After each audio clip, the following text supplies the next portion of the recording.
Hi students and welcome to the science class GK study. Okay, so in this video we will be going to start with the part number 3 of electricity. In the last video we have discussed with the direction of electric current. In this video we will be starting with the how the current flows in a wire. Okay, so let's begin. Electric current is a flow. Now we know that electric current is a flow of electrons in a metal wire or conductor when a cell or battery is applied across its ends. Okay, so we all know that electric current is a flow of electrons in a metal wire, okay, or conductor when a cell or battery is applied across its ends. A metal wire has plenty of free electrons in it. Okay, a metal wire has plenty of free electrons in it. Okay, so it forms two cases. Case number one, when the metal wire has not been connected to a source of electricity like a cell or a battery, then the electrons present in it move at random in all the directions between the atoms of the metal wire. Okay, you can see here in this figure, see, you can see here in this figure, okay, when a source of electricity like a cell or a battery, okay, when the metal wire has not been connected to a source of electricity like a cell or a battery, then the electrons present in it move at random in all the directions between the atoms of the metal wire. You can see here the the atoms of in the metal wire are moving at randomly. Okay, this is the figure when no cell or battery is connected across a metal wire and the electrons in it flow at random in all the directions. And please note that students, this is a highly magnified diagram of a metal wire. Okay, now second thing is when a source, see here in this figure again, when a source of electricity like a cell or a battery is connected between the ends of the metal wire, then an electric force acts on the electrons present in the wire. Since the electrons are negatively charged, okay, since the electrons are negatively charged, they start moving from negative, okay, they start moving from the negative end to the positive end to the wire.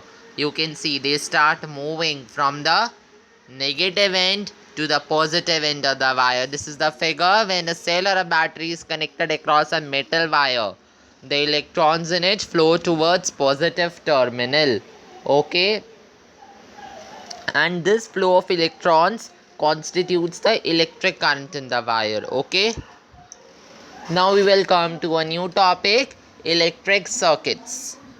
Okay, we all know that a cell or a battery can make electrons move and electric current flow, but there must be a conducting path like wires, bulb, etc.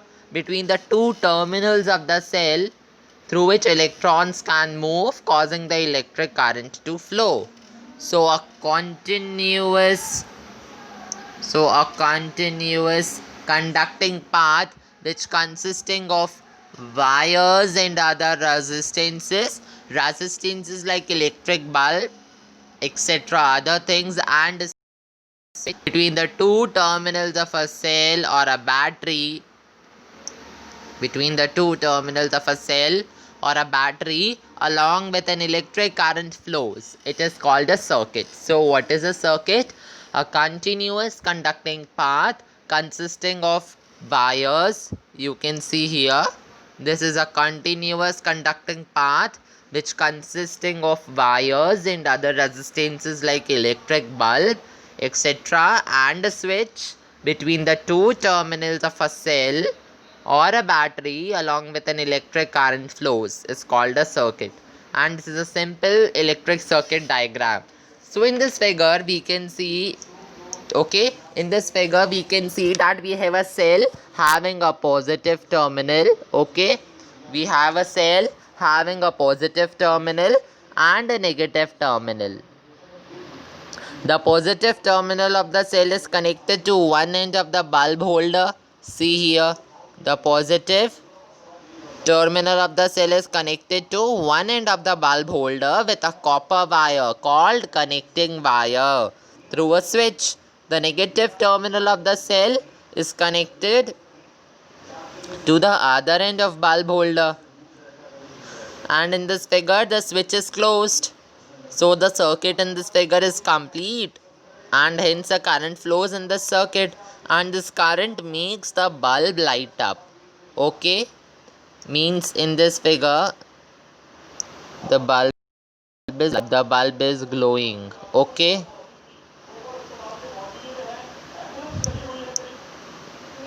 now if we open the switch, like in this figure, see here in this figure we have opened the switch. So if we open the switch, then a gap is created. See, there is a gap. The gap is created between the two ends of the connecting wire. Due to this, one terminal of the cell gets disconnected from the bulb and current stops flowing in the circuit. Thus, when the switch is open, the circuit breaks and no current flows through the bulb. The bulb stops glowing. Okay. Now we will come to the next topic, which is symbols for electrical components or circuit symbols. Okay, symbols for electrical components or circuit symbols. In electric circuits, we have to show various electrical components such as a cell, a battery, connecting wires, wire joints, fixed resistance, variable resistance, ammeter, voltmeter, galvanometer, an open switch, a closed switch, and an electric bulb or lamp, etc. Now, to draw the electric circuits by making the actual sketches of the various electrical components is a difficult job and takes a lot of time. So the scientists have devised some symbols for electrical components which are easy to draw. They are called electric symbols or circuit symbols. So what are electric symbols or circuit symbols? Symbols devised by scientists for electrical components which are easy to draw are called electric symbols or circuit symbols. Now see here, first of all we will talk about cell. Okay, in this figure, the figure is of the common electrical symbols for electrical components which are used in drawing circuit diagrams. Okay, now the symbol for a single cell.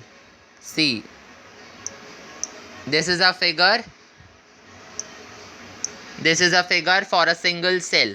The symbol of a single cell consists of two parallel vertical lines, one thick and long and the other thick and short, having horizontal lines on the sides. The longer vertical line represents the positive terminal of the cell, so it is marked plus, whereas the shorter vertical line represents the negative terminal of the cell, so it is marked minus. Okay, now we will talk about battery.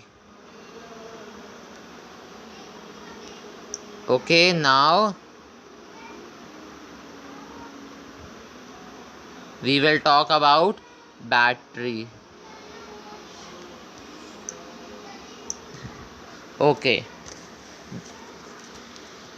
battery is a combination of two or more cells connected in series. Okay, what is battery? It is a combination of two or more cells which are connected in series. Okay, in order to obtain a battery, the negative terminal of the first cell is joined with the positive terminal of the second cell and so on. The symbol for a battery is shown in this figure. See the battery of two cells. The battery shown in this figure consists of two cells joined. See, cell number 1, cell number 2. The battery shown in this figure consists of two cells joined together in series. We can also draw the symbol for a battery having more than two cells in a similar way. Now, the resistance which can be changed as desired is called variable resistance. What is a variable resistance? It is a resistance which can be desired. Okay. See, now we will talk about variable. We will talk about variable resistance. Okay, now we will talk about variable resistance. Okay, variable resistance has two symbols shown in this figure. Okay, and variable resistance is also called rheostat. Okay, variable resistance is also called rheostat. Rheostat Rheostat is a variable resistance which is usually operated by a sliding contact on a long coil made of resistance wire. A rheostat is used to change the current in a circuit without changing the voltage source, like the cell or battery. It can it can do so by changing the resistance of the circuit. Okay, means a rheostat is used to change the current in a circuit without changing the voltage source like the cell or battery. It can do so by changing the resistance of the circuit. Okay, now we will talk about galvanometer. Okay, see, this is a galvanometer. Okay, the galvanometer is a current detecting instrument which we will come across in the next chapter. The switch or plug key is a device for making or breaking an electric current. Okay, now we are talking about the switch. Okay, what is a switch? We are talking about switch. Okay, the switch. We can also call the switch or plug key. Okay, the other name of switch is plug key. The switch or plug key is a device for making or breaking an electric circuit. When the switch is open, the circuit breaks and no current flows in it. But when the switch is closed, then the circuit is made or completed and current flows in it. Okay, remember this: when the switch is open, then the circuit breaks and no current flows in it. But when the switch is closed, then the circuit is made or completed and current flows in it. Okay, so thank you everyone for watching the video till the end. I hope you enjoy the video. If you have any doubts till here, you can ask me on the comments box, or you can give me your personal number. I can contact you. Okay, so this is all much for this video. If you enjoy the video, please like it, subscribe it, share it, and press the bell icon. Okay, thank you everyone. Bye bye.